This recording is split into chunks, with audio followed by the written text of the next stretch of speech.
So economic nationalism is actually a term that became fashionable only relatively recently, and the reason is that Steve Bannon, the political advisor of President Trump, started using it, and so people were wondering what is behind it. So, as I understand it, it is a combination of protectionism, a rejection of international arrangements and rules when they are perceived to unduly constrain domestic policy, but there is also an industrial policy flavor to it. So a sense that some industries are more important than others, some sectors are better than others, and particularly industrial development is very important, and industrial workers are very important.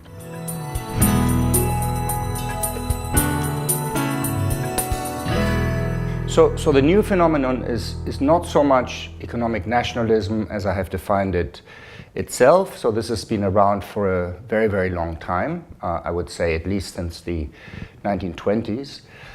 It's also been quite prevalent in many developing countries. So China, for example, arguably pursues a form of economic nationalism. That's at least how Stephen Bannon would see it.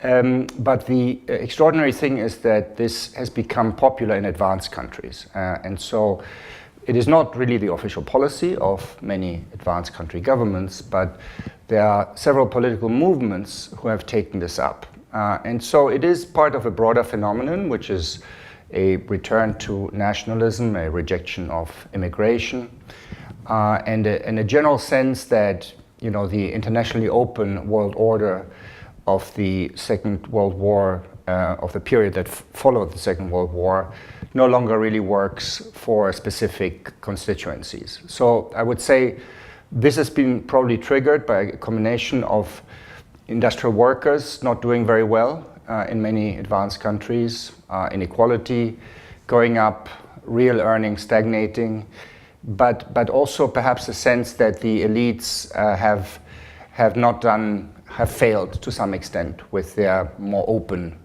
models, and an indication of their failure, of course, is the great financial crisis. So it is a combination of these things.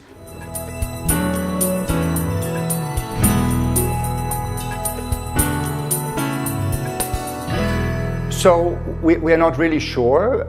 So almost by definition, if economic nationalism spreads to advanced countries and to large countries, it would be very bad, because the premise of economic nationalism is that you do well at the expense of others. So there would almost be surely be a breakdown in international trade, for example.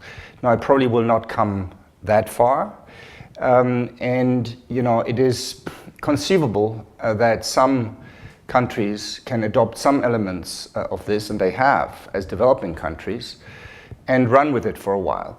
What is not entirely clear is whether this is actually better than the more open, trade-oriented, integration-oriented development strategy that places like the World Bank have been advocating. So some developing countries are doing a mix of it.